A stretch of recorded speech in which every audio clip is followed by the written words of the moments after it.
Hello दोस्तों, स्वागत है आपका मेरे यूट्यूब चैनल में। आज का टॉपिक है करंट अफेयर्स 31 दिसंबर 2020। चलिए शुरू करते हैं। आज का टॉपिक भी दो पार्ट में है। पहला करंट अफेयर्स के मुख्य समाचार और दूसरा करंट अफेयर्स के MCQ क्वेश्चंस। शुरू करते हैं।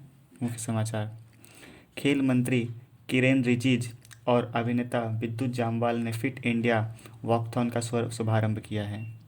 केंद्रीय खेल मंत्री किरेन रिजिजू अभी और अभिनेता विद्युत जामवाल के साथ राजस्थान के जैसलमेर में 31 दिसंबर 2020 को 200 किलोमीटर लंबी फिट इंडिया वॉकेथॉन को हरी झंडी दिखाई। इस वॉकेथॉन का आयोजन भारत तिब्बत सीमा पुलिस ITBP द्वारा किया जा रहा है और यह 3 दिन का वॉकेथॉन है। ये वॉकेथॉन 31 अक्टूबर से 2 नवंबर तक चलेगी। वॉकेथॉन मार्च दिन रात जारी रहेगी और भारत पाकिस्तान सीमा के साथ स्थित क्षेत्र में थार रेगिस्तान के टीलों से होकर गुजरेगी। चलते अगले न्यूज़ पर। इंदौर में खेला जाएगा प्लास्टिक प्रीमियर लीग टूर्नामेंट। शहर को एकल उपयोगी वाले प्लास्टिक से मुक्त करने के लिए इंदौर मध्य प्रदेश में एक अनोखा प्लास्टिक प्रीमियर लीग यानी PPL टूर्नामेंट खेला जा रहा है। इंदौर स्वच्छता के संबंध में अभिनव प्रयासों के लिए जाना जाता है। इंदौर को अब तक 4 बार देश में सबसे स्वस्थ शहर के रूप में सम्मानित किया गया है। टूर्नामेंट के विषय कुछ इस तरह रहे हैं। प्लास्टिक प्रीमियर लीग प्रतियोगिता में के लिए 4 टीमों का गठन किया गया है।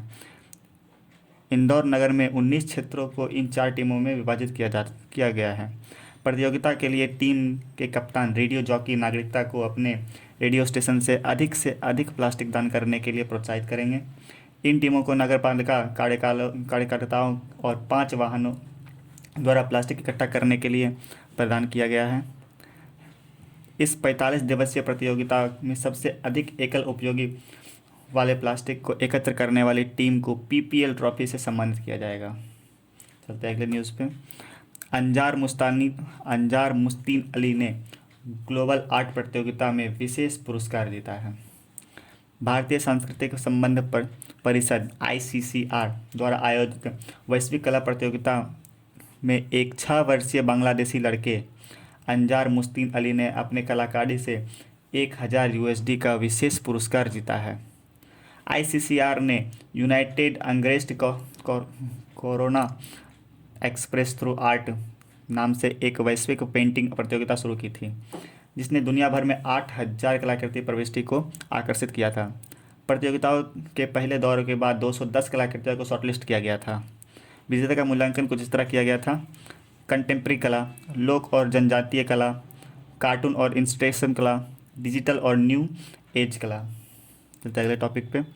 इसरो इस 7 नवंबर को अर्थ ऑर्बिटल में सैटेलाइट EOS-1 और 9 कस्टमर सैटेलाइट लॉन्च करेगा। यह EOS-1 उपग्रह एक अर्थ ऑर्बिटल सैटेलाइट है जिसका उद्देश्य कृषि और वानिकी के साथ साथ आपदा प्रबंधन के लिए उपयुक्त होने वाले सभी अनुप्रयोगों का समर्थन करना होगा। भारतीय अंतरिक्ष अनुसंधान इसरो आने वाले 7 नवंबर 2020 को आंध्र प्रदेश की श्रीहरिकोटा स्थित सतीश धवन अंतरिक्ष केंद्र से PSLV C49 से प्राथमिकी उपग्रह के तौर पर अर्थ ऑर्बिटल में सैटेलाइट ES-01 और 9 कस्टमर सैटेलाइट को प्रक्षेपण करेंगे। यह प्रक्षेपण आने वाले 7 नवंबर 2020 को दोपहर 3:02 के लिए निर्धारित है। यह प्रक्षेपण कार्यक्रम मौसम की स्थिति के अधीन रहेगा। अगले टॉपिक पे। केंद्र ने स्वास्थ्य के क्षेत्र में भारत और कंबोडिया के बीच समझौता ज्ञापन किया है। केंद्रीय मंत्री ने 29 अक्टूबर 2020 को अपनी बैठक में भारत और कंबोडिया के बीच एक समझौता यानी MOU का हस्ताक्षर करने के लिए मंजूरी दी है। यह समझौता ज्ञापन का स्वास्थ्य और चिकित्सा के क्षेत्र में सहयोग पर हस्ताक्षर किए गए हैं। स्वास्थ्य मंत्रालय के लिए एक बयान में यह कहा गया है कि यह समझौता दोनों देशों के बीच द्विपक्षीय संबंध में मजबूत रहेगा। यह उस तारीख से प्रभावित हो जाएगा जिस दिन उस समझौता पर इन दोनों देशों के हस्ताक्षर होंगे और उस दिन से ही समझौता आने वाली 5 वर्षों तक लागू रहेगी। भारत और कंबोडिया के बीच हुए इस समझौते में ज्ञापन में स्वास्थ्य के लिए निम्नलिखित प्रमुख मुद्दों के विशेष रूप से शामिल किया गया है। पारिवारिक नियोजन, माँ और बच्चे का स्वास्थ्य, TB और HIV/AIDS, तकनीकी हस्तांतरण, ड्रग्स और फार्मास्यूटिकल्स, रोग नियंत्रण, सार्वजनिक स्वास्थ्य और महामारी विज्ञान, चिकित्सा अनुसंधान और विकास। चलते हैं अगले टॉपिक पे। राष्ट्रीय एकता दिवस 2020 प्रधानमंत्री ने गुजरात में बाल पोषण पार्क के लिए उद्घाटन किया है। राष्ट्रीय एकता दिवस भारत में हर वर्ष 31 अक्टूबर को राष्ट्रीय एकता दिवस मनाया जाता है। 31 अक्टूबर को सरदार वल्लभ भाई पटेल का जन्म दिवस होता है। इस वर्ष स्वतंत्रता सेनानी वल्लभ भाई पटेल ने 145वीं जयंती है। सरदार वल्लभ भाई पटेल ने 565 रियासतों को विलय कर भारत को एक राष्ट्र का बनाया था। यही कारण है कि वल्लभ भाई पटेल को जयंती के मौके पर राष्ट्रीय एकता दिवस मनाया जाता है।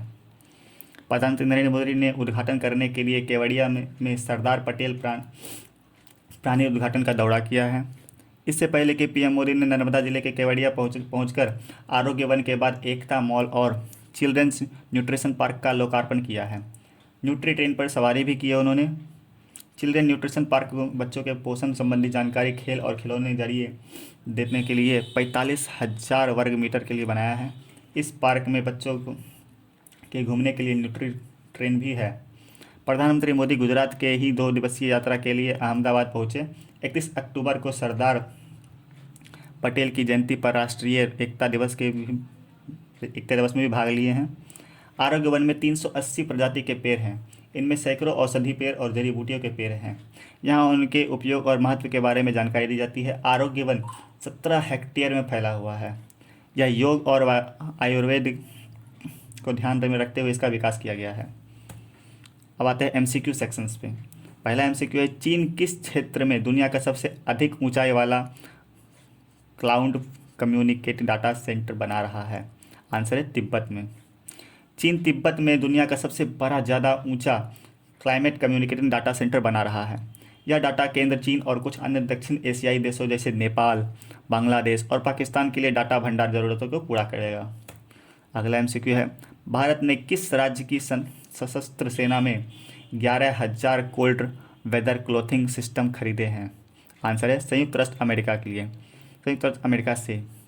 भारत ने लद्दाख में वास्तविक नियंत्रण रेखा LAC के साथ लगे फ्रंट क्षेत्रों के तैनाती में अपने सैनिकों के लिए संयुक्त राष्ट्र अमेरिका से extend cold weather clothing system ECWCS में 11,000 सेट खरीदे हैं।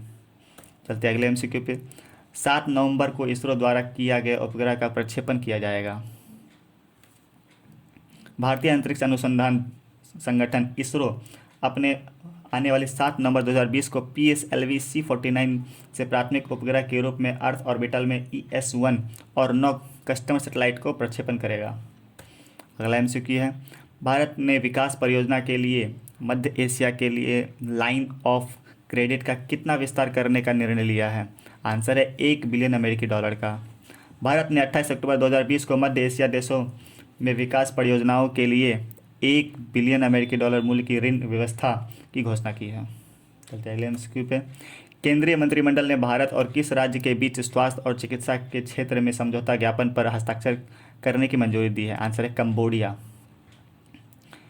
केंद्रीय मंत्री ने 29 अक्टूबर 2020 को स्वास्थ्य और चिकित्सा के क्षेत्र में सहयोग का विस्तार करने के लिए भारत और कंबोडिया के बीच एक समझौता किया है और उसका ज्ञापन पर हस्ताक्षर भी किया है। चलते हैं अगले MCQ पे। हाल ही में किस राज्य सरकार ने 600 रुपये में कोरोना टेस्ट करने का फैसला लिया है? आंसर है उत्तर प्रदेश। यूपी में चिकित्सा शिक्षा विभाग के अंतर्गत आने वाले सभी मेडिकल कॉलेजों, चिकित्सा संस्थानों में आने वाली ऐसी मरीज जो कोरोना पीड़ित ना होकर किसी दूसरी बीमारी से इलाज से पीड़ित हैं, उनके इलाज के पूर्व की जाने वाली कोरोना जांच में सस्ती कर दी गई है। इसके तहत जांच नॉन कोविड केयर के मरीजों को कोरोना वायरस की RCT-PCR जाँच में 60% की कमी करते हुए 600 रुपये के निर्धारण कर दी गई है। अभी तक इस ऐसे कोरोना टेस्ट मात्र 15। वीडियो को पूरा देखने के थैंक यू। चैनल को सब्सक्राइब, लाइक और शेयर जरूर कर दें। आपको इस पूरा सेशन का PDF आपको डिस्क्रिप्शन बॉक्स में मिल जाएगा। Thank you.